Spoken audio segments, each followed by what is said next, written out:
Welcome back, everybody, to the Hopeful Majority. Today is the first ever emergency podcast in the Hopeful Majority's history. Hey, we've got to make history because unfortunately the country made history in a very bad way, in my opinion, today when former President Trump's jury verdict was declared and he was declared guilty on all counts in his charge in New York. I think it's a sad day for the country, irrespective of whether or not you're on the right or the left. How did we get here? Why are we here? Emergency podcast. Let's get into it.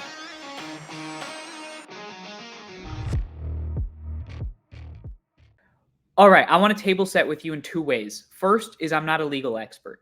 Don't come here for legal opinions. I'd be honest. One of the problems in our politics is people, experts, folks on the airwaves, they declare I have this opinion, that opinion, and barely have any qualifications or evidence to back it up.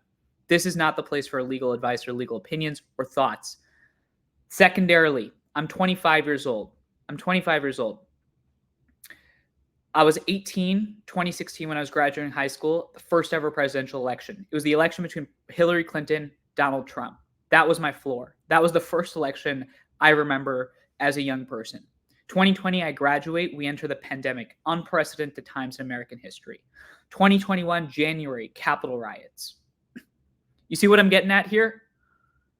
The lived experience of someone my age of American politics is not one of boundless progress, but significant setbacks and challenges. And today, President Trump, a former president, verdict is in, declared guilty by the jury.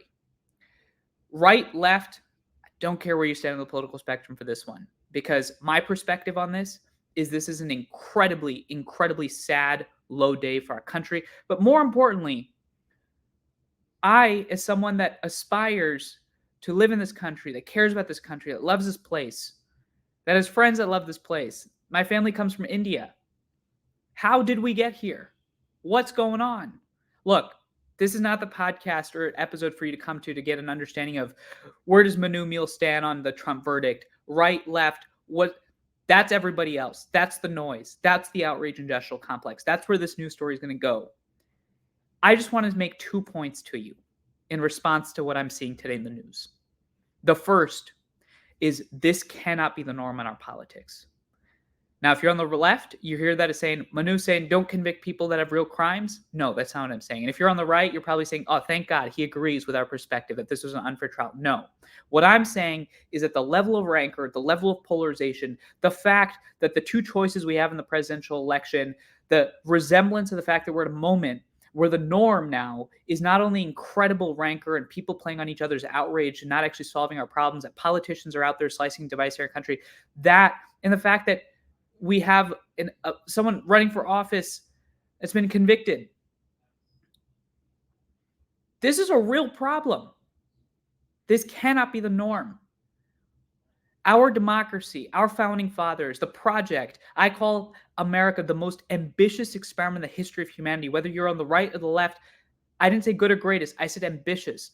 We're trying to embark on a society in which people of very different views, very different ideas, come together in a union to understand and build together a society where all of us flourish. E pluribus unum, out of many one. I think the real losers today are not Donald Trump, is not Joe Biden, it's not the political cycle. It's the American people. Because we're set up at a time, we're at a moment right now where the norm and baseline and floor of our politics keeps going down. And the reason why it keeps going down is because we live at a time where all that matters is who wins a presidential election. And importantly, the other thing that matters is that we're driven to hate one another. And in a society where you have two choices, left, right, and everybody's pitted against each other, the natural outcome is one in which our leaders are given a very easy battle space where the facts, the reality, what happens, whether there's a conviction or not a conviction, regardless who's running, it's incredibly easy to play in. Last episode, we talked about the outrage industrial complex. Episode before that, we talked about the media. We've talked about the system. We've talked about primaries. We've talked about gerrymandering. We've talked about the way in which finance runs our politics. But ultimately, I think at the core of our democracy, of our decline right now, is the fact that we are so quick to judge one another. We're so quick to hate. We're so quick to divide. We're so quick to fall for our political leaders as ploys to pit ourselves against each other. And that lays the groundwork, the condition for us to live at a moment where half the country is going to be incredibly elated with this verdict. And the other half of the country is going to be incredibly upset with our country. And importantly, is going to fuel their anger. And here's point number 2. My fear. What are my fears? My first fear is political violence. I'm nervous as a young person, someone that cares for this country and someone that believes that we have so much more to offer to the world. And importantly, that every generation deserves to live in an America that is better than the one before. That people that are going to be incredibly driven to extremes by this verdict are going to pick up arms. And I'm scared about that. And not only am I scared, I'm fearful for our country, our fellow citizens. I'm fearful for the precedent it sets. My second fear is that the judiciary continues to get more and more politicized. Like every other institution in American society, whether it's a big one, like the Department of Justice, or whether it's something small, like our local YMCAs. Every one of our judgments about these institutions is made by where a political party stands, what is going on, and who the person that we're voting for stands for on that issue. That's a real problem. I am not saying whether or not President Trump's jury was a good or bad thing. What I'm saying is a mere observation of what my fear is going forward. And whether you're right or left, you can agree on that. Whether you're right and left, we can agree on the fact that political violence is something that we should all be nervous about, something we should condemn.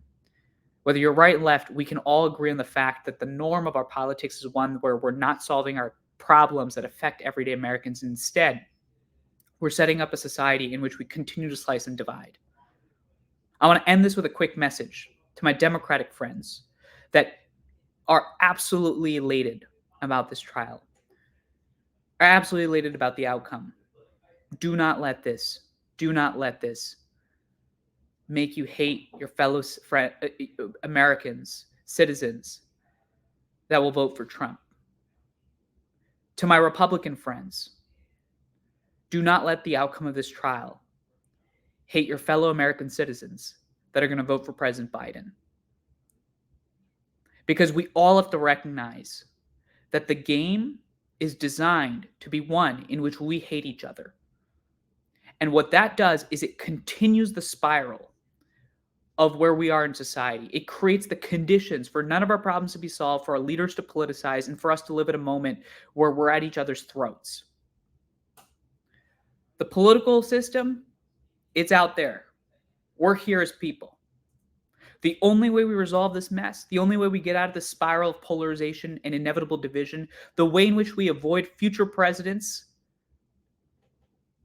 running for office that might be guilty, or the way we avoid future presidents who might not represent everybody, the way we ensure that our media actually is covering the problems, is we opt out of the outrage industrial complex. We elevate the hopeful majority of people. Remember, this is not about left-right. This is about a temperament, a mindset. Are we on the side of being open-minded or closed-minded? Are we on the side of listening to each other or not? Are we on the side of fear and hating each other, or creating space for each other to understand? If you're on the left and you see this verdict, look, it's not going to do anybody any good for you to go out on Twitter and claim how good it is that President Trump is indicted. That thing already exists. What I think might be a more valuable exercise is to try and understand why somebody on the right is incredibly dissatisfied, importantly, now is critical of our judicial system. And if you're on the right, I think it might do us a little bit good for you to take a moment to understand why someone on the left is deeply skeptical of President Trump, why they believe that he should be behind bars. If we don't do the hard work, the civic muscle building of trying to understand each other, and go out there and continue our hot takes and continue to say President Trump got declared guilty, best day in America, or President Trump declared guilty, worst day in American judicial history, that does nothing. And in fact, it only makes the conditions for this to continue to happen, where we live in a moment where we do not have the best leaders running for office, where we do not feel represented, and importantly, where people my age, my generation, if we want examples, role models, where are they? I'm just sad, y'all. I'm sad. And I know that people are going to say, well, Manu, you're really squishy for not. What are you even saying? This is all empty rhetoric. My point is, this is actually more than empty rhetoric.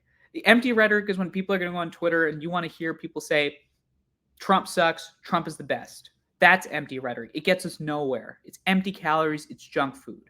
What I'm offering is let's look at the root causes of why we're here.